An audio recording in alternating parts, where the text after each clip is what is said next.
Am I the asshole for giving the delivery driver our door code to our house? Okay, you're insane. That's what you are. Sarah, these are simple ones. I don't know why you're so like... Yeah, it is simple. This person is wild. Why are you so annoyed that these are simple? That's crazy. Hi. Hey. I, female 21, have 9 roommates who are all my best female. friends. I thought you said I feel 21. And I was like, this is a robot. Okay. Yeah. Hi. No. I, female 21, have 9 roommates who are all my best friends. We live in a college house together, but all have our own rooms. Our rooms all have door codes, but we share the kitchen and bathrooms. Why are your head in your hands already? You said 9 females in their 20s, and you gave the delivery driver. Do you want Jeffrey Dahmer to like show up? What are you talking about? Oh my God. Our rooms all have door codes, but we share the kitchen and bathrooms. This can't be real. This can't be real. All of us get along really well and are very close. We have rarely had disagreements before now. Well, get ready. Get ready to start. Get ready to start having disagreements. In our college town, it is super safe. Said no college one town. Ever. What do you mean? I know a lot of people who never lock their doors because they don't need to. Y'all are crazy. We lock our door, but I wouldn't feel unsafe if we didn't. Anyways, tonight I was too exhausted to get out of bed to make dinner, and I planned on ordering DoorDash. I thought about it, and since my room is the first by the front door, there was no reason I couldn't just give the Dasher our front door code and then have them bring it directly to my room. It is barely any extra work for them and would make it much easier on me because I wouldn't have to get up and go get the food when it got here. As a person that might have to go do Uber Eats, fuck you. That is more work on us. Yeah, fuck it off. is more work. Also, whoever the next Truman Capote in Cold Blood is like, hell yeah. He's like fully fly-maxing, like, hell yeah. I cannot wait. Get my hands on this true crime story. Good. Every true crime podcast is like, more content. Yeah. Fuck, I made man. sure to tip extra for them going out of their way to help me and put the drop-off instructions and door code in the comments before ordering. So you admit it's more work. Yeah, because you want to tip them more, yeah. Yes. For Flash going forward, extra. Wow. Yeah. Okay, sorry. Sorry again. Flash forward to my food's arrival. The Dasher comes in our house and gives me my food and leaves. It went just as smoothly as I expected. One of my roommates watched him leave and came in to ask me who he was. I explained the situation to her and she became furious and started screaming at me. She said a lot of really hurtful things and told me she wished she didn't live with someone who has no regard for other people. I always tried to be nice and considerate to her and my other roommates, and I always tipped the driver really well, so I'm kind of lost in how I was inconsiderate to either party. The tipping is not the issue. Yeah. Guys, I tipped. And he was cute. That's like the 5th worst problem in this situation. Dude, I fully believe this is real because I dormed with a bunch of women. Update. Yeah. And none of them would lock the door unless it was to the bathroom. Yeah. Yeah. I feel like she is completely overreacting. It was another student who was our driver. We have cameras by our door, so many people don't lock their doors, and the man literally only came to my room, which means he didn't step foot in any of the rest of the house or near her room. But he still doesn't know the door code, so maybe she's... Yeah, the cameras are for identification. Yeah, it doesn't not after really the preventative. crime was committed. Yeah. I literally told him in the comments only to go to my room and gave him my room number so he knew exactly where to go. And and he followed instructions like a good little boy, and everything's fine. Yeah. Yeah. She is acting like we don't all have guests over sometimes or bring random men home we met at the bar. We all agreed we were fine with others bringing home drunk men we met at a bar. Why is it worse than I let a sober one quickly come in to bring me food? It is my house just as much as it is hers, so I think I'd have as much of a right to invite people in as my roommates do. Like a driver that I don't know. I just don't understand why she is acting like this is such a big deal and being so rude about it. I really can't see why it would be wrong, but I wanted to get Red's opinion because she is really insistent I was wrong. My other roommates are split. One of them texted and said it wasn't a big deal, but the others also feel like I'm wrong, so am I the asshole? Holy shit. Okay. Info. Okay. Go ahead. Info. I don't lock my door, so he was able to just walk into my room himself and hand it to me. I didn't have to get up. Why would you say you don't have to get up? Who cares? Also, you gotta change the door code now. I'm You sorry. do. You gotta. That's the entire point. It's different from bringing drunk men home. Yeah, that are you you met saying, at a bar. hello, drunk man, here is my door code. Memorize it, put it in your phone. As such, yeah. You can come over whenever you want. Yeah. That's not what's the happening problem. here. It's like giving your driver like the key to your house. Literally. Yes. Literally a key to your house. A spare key he can keep at all times. Yeah. Because I want you to come back and give me more food. That's why. Not to do a Dahmer. Jesus. Yeah, true crime podcasts are really you kidding me, creaming their jeans. And like, listen. I don't want to perpetuate the like, women are terrified of like home invasions and everything. No, but yeah. like, yes, when you are in a college town, crimes happen. Usually, sex crimes happen at a larger capacity. Yeah. And yes, these are like teenagers living on their own for the first time. A lot of them do not lock their doors. Yeah, they don't. And you absolutely should. Yes. I've been in situations where, luckily, the people, where men were walking down the dorms at night at 3 a.m., sus, amogus. Yeah. No clickbait. Sorry. But they were walking down the doors at night trying each individual door to see if they were open. To see if they were open and if they could come into our dorms. Which is crazy. Fucking awful. Yes. Yeah. Yes. Lock your goddamn doors, please. Yes. And they were lucky I was awake, yelled at them, and they were like, well, you should lock your doors. And when you live with roommates, I wasn't the one that didn't lock my door. It was my roommate that left out to go partying that didn't lock the fucking door. And then I would have had to, just because I didn't know, I didn't think to do it. That's fucked up. Yeah. I shouldn't, you should think about the safety of the people that you live with. That's like one of the basic parts of respecting your roommate. Yeah. They're very valid to be mad at you. Yeah. You need to and also I really thought that you would say like, it's okay, I only did it one time and now we're going to redo the fucking door code and I'm never going to do it again.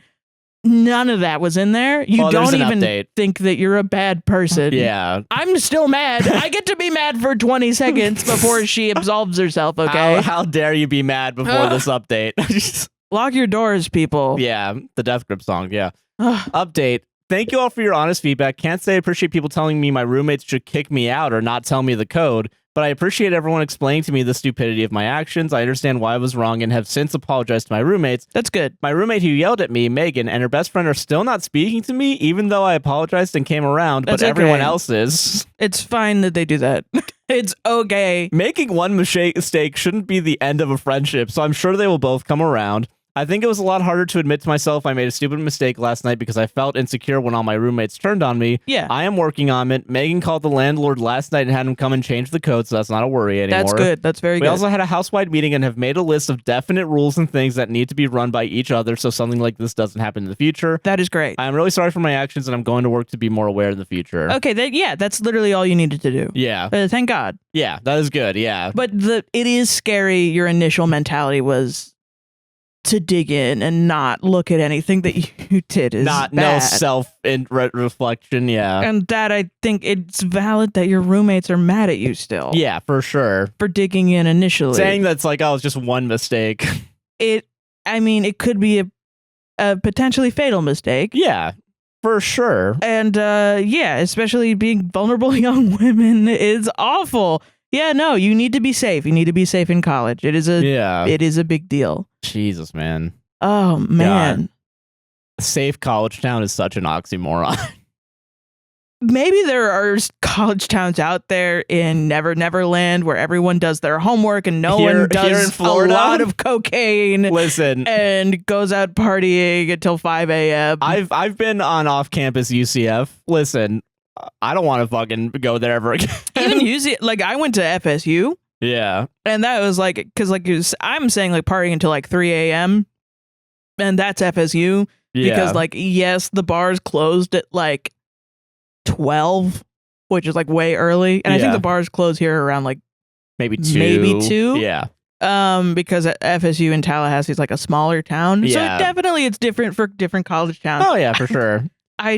Crime is never 0%. Yeah. Especially when it's around like a group of young women that men will think are naive. Speaking, yeah.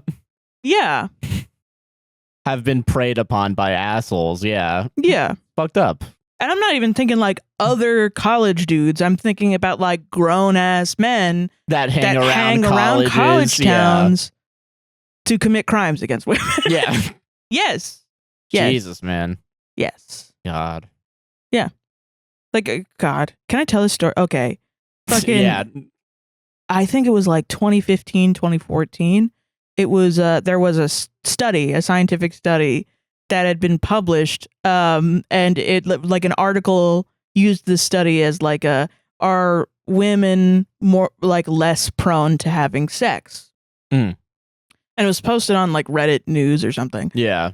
And it was just like comments and comments and comments of people that were like, "You sound like my wife," you know, like making jokes like that. Yeah. And I was reading into it because I was listening to the podcast Probably Science, and I was interested in how they read studies and like look at the actual validity of studies. Like, no, for sure. How many people are they testing? How was the test done? Yeah, what are the procedures? What are like, what year is the study from? Because some of these studies are from like the literal 70s. They get published in 2015, but in reality they're like from studies from earlier. No, like they were published in the 70s. Oh, okay, sorry. And yeah, that's what this study was. It was like in the literal, like way back when. It was a study that essentially two dudes went out into the street, asked 100 men, like they had like attractive women. They said 100 men on the street, and they said, "Would you want to have sex with this woman right now in this instance?" And like 50% of men said yes. And then they asked women, like with an attractive man, which also, since this is in the 70s, there was no gender. Like they didn't bother asking gay people what they think about sex. They asked women, like, "Would you want to have sex with this attractive man right now?" 100% of women said no. And they took this article took it to mean... Is that the same fucking study, or not same study, but is that from the same vein where it was like men think about sex every 6 seconds or something? Like, I don't know. I think it was just trying to prove that like women are prudes or something, or like that was what people were like taking that study to mean. So context, and no one talked about this. Yeah. This was 6 months. This was done on FSU campus. Really? Yes. 6 months after the Jeffrey Dahmer sorority debacle. Not debacle, attack. Yeah. Jeffrey Dahmer showed up, broke into a sorority house, and murdered 3 women. I think that has something to do with it. Maybe. Actually, we don't exist in the context of now or but before us, actually. Maybe that might influence this small group of people. Yeah. Hey, 100 people is not enough to determine for sure anything. That's only good enough for Family Feud. You're not a fucking study at all. And having a study, they wanted to have that so that the study could boast 100% because it's an insane number. Yeah. You know? So fucked. That's ridiculous. Holy shit. It enraged me. I think it's one of the things that really like feminism pilled me as a teenager. Oh, for sure. Like got me out of my shitty pick me kind of. And then to go to Reddit and see all the people being like fucking wife bad. Like, no, like that's ridiculous. Yeah.